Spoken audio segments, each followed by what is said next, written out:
नमस्कार दोस्तों, स्वागत है आपका केटी वॉइस स्टोरीज चैनल में। दोस्तों, हमारी आज की कहानी है होली स्पेशल कहानी गुलाल। यूं अप्रत्याशित रूप से नीनू की सखियों द्वारा रंग लगाए जाने पर आध्या स्तब्ध थी। सोच रही थी पुराने ख्यालों वाली उसकी सासू माँ और खासकर दादी सास यूं उसे होली के रंगों में रंगा देख क्या कहेंगी। वह नीनू पर बिगड़ते हुए बोली, नीनू, यह क्या किया तुमने? मुझ पर रंग? अम्मा बहुत बिगड़ेगी। आध्या, तनिक मेरे पास आकर तो बैठो। यह क्या हर समय किचन में घुसी रहती हो? मुझे बिल्कुल समय नहीं देती हो। भीष्म ने अपना चूड़ा खनकाती रसोई में खाना पकाती अपनी नवविवाहिता पत्नी को उलाहना दिया। अजी मेजर साहब, मैं तो आपके दिल में उतरने की तैयारी कर रही हूँ। सुना है ना आपने, पति के दिल की राह पेट से होकर गुजर जाती है।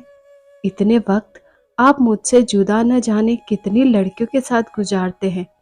कभी किसी फौजिन ने आपके दिल पर कब्जा कर लिया तो मेरी कहानी तो शुरू होने से पहले ही खत्म हो जाएगी। अजी मैडम, आपकी कहानी तो हमारे कलेजे पर छप चुकी है।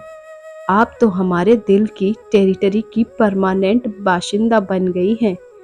अब किसी की हिम्मत नहीं कि आपको वहां से शिफ्ट कर दे। सच कह रहे हैं जनाब, या यूं ही मेरी मुंह देखी मुझे खुश करने को कह रहे हैं? चाहो तो स्टाम्प पेपर पर लिखवा लो, हम तो आपके दीवाने हो गए हैं। अब आपसे पल भर की भी दूरी बर्दाश्त नहीं हमें। नवविवाहित जोड़े की हंसी चूहल जारी थी कि तभी फोन घनघनाया। आर्मी हेडक्वार्टर से फोन था। मेजर भीष्म, बॉर्डर पर उपद्रवों की वजह से आपकी वार्षिक छुट्टियां रद्द की जा रही हैं। आपको कल शाम तक रिपोर्ट करना है। अचानक आई इस खबर से भीष्म स्तब्ध रह गया। नई नई दुल्हन का हंसता खिलखिलाता चेहरा देख उसका कलेजा मुंह को आन पड़ा। अब उसे कैसे बताए कि होली तक के 3 माह के अवकाश पर आया वह कल ही चला जाएगा। उसका तनिक उतरा चेहरा देख आध्या ने आशंकाग्रस्त मन से भीष्म से पूछा, क्या हुआ भीष्म? कुछ अपसेट दिख रहे हो। छुट्टियां कैंसिल हो गई मेरी। मुझे कल ही वापस जाना है। क्या कल ही जाना है? यह क्या हो रहा है भीष्म? अभी तो हमें हनीमून पर जाना है, साथ साथ समय बिताना है। कितनी प्लानिंग कर रखी है हमने छुट्टियों की। कहते कहते उसकी बड़ी बड़ी भूरी रसभीनी आंखों में आंसुओं का दरिया उमड़ आया। गला रूंध गया और वह अपने मेहंदी लगे हाथों से अपना चेहरा ढक सुबकने लगी।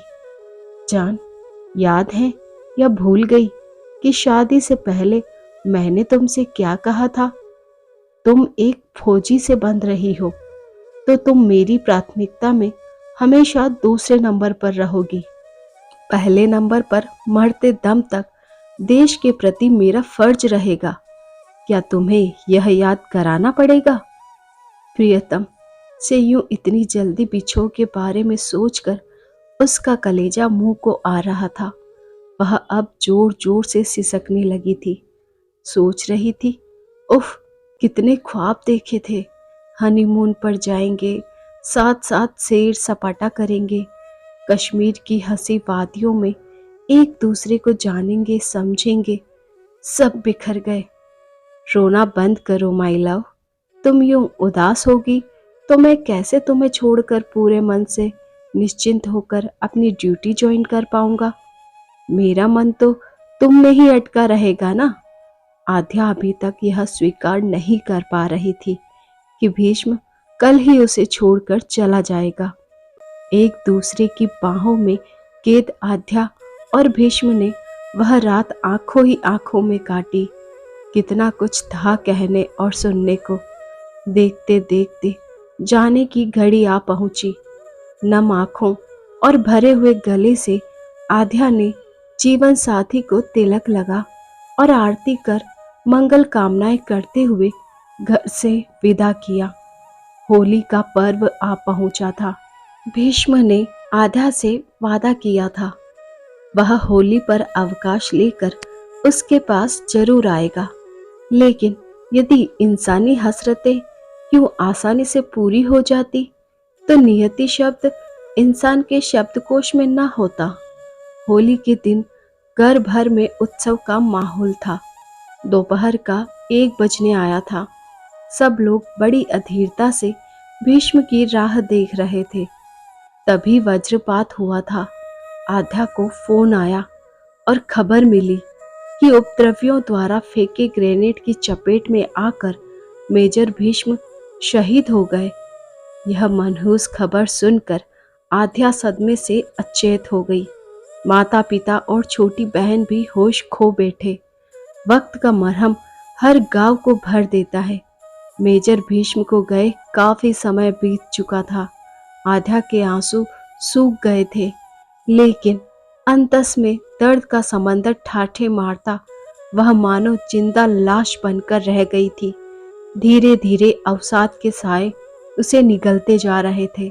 वह दिन भर एक जगह बैठे बैठे भीष्म की खाकी वर्दी को ताकती रहती। घर भर उसकी यह हालत देख चिंतित था, खासकर उसकी सासू माँ। उसे यूं दुख के अंधे कुएं में धंसते हुए देख बेहद दुखी थी। हर संभव प्रयास कर रही थी कि आध्या अब तो अपने डिप्रेशन से बाहर आए और अपनी जिंदगी नए सिरे से शुरू करे। लेकिन आध्या की स्थिति में कोई सुधार नहीं था। जीवन साथी के असमय जाने से मानो उसकी जिजीविषा को ग्रहण लग गया था।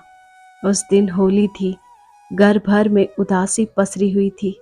तभी भीष्म की छोटी बहन नीनू की कॉलेज की सहेलियां होली का हुल्लड़ मचाते हुए घर में घुसी और आध्या के चेहरे पर अबीर गुलाल मल कर चिल्लाई, भाभी हैप्पी होली। यूं अप्रत्याशित रूप से नीनू की सखियों द्वारा रंग लगाए जाने पर आध्या स्तब्ध थी। सोच रही थी पुराने ख्यालों वाली उसकी सासू माँ और खासकर दादी सासू यूं उसे होली के रंग में रंगा देख क्या कहेंगी। वह नीनू पर बिगड़ते हुए बोली, नीनू यह क्या किया तुमने? मुझ पर रंग? अम्मा बहुत बिगड़ेंगी। मैं बिल्कुल नहीं बिगड़ूंगी। आज भीष्म को गए पूरे 2 साल हो गए। उसके जाने का दुख तो हम सबको है, लेकिन जाने वाले के पीछे जाया तो नहीं जाता ना। तुम क्या सोचती हो, तुम्हें हर वक्त रोते देख उसकी आत्मा को शांति मिलेगी? कतई नहीं, बल्कि तुम्हें दुखी देखकर उसकी आत्मा को बेहद कष्ट पहुंचेगा। कहते हुए दादी सास ने भी उसके चेहरे पर रंग लगा दिया। वह भौचक्की उन्हें देखती रह गई। तभी उसकी सासू माँ ने उसे कुछ किताबें थमाते हुए कहा, वायदा करो अब तुम कभी भीष्म को याद करके आंसू नहीं बहाओगी।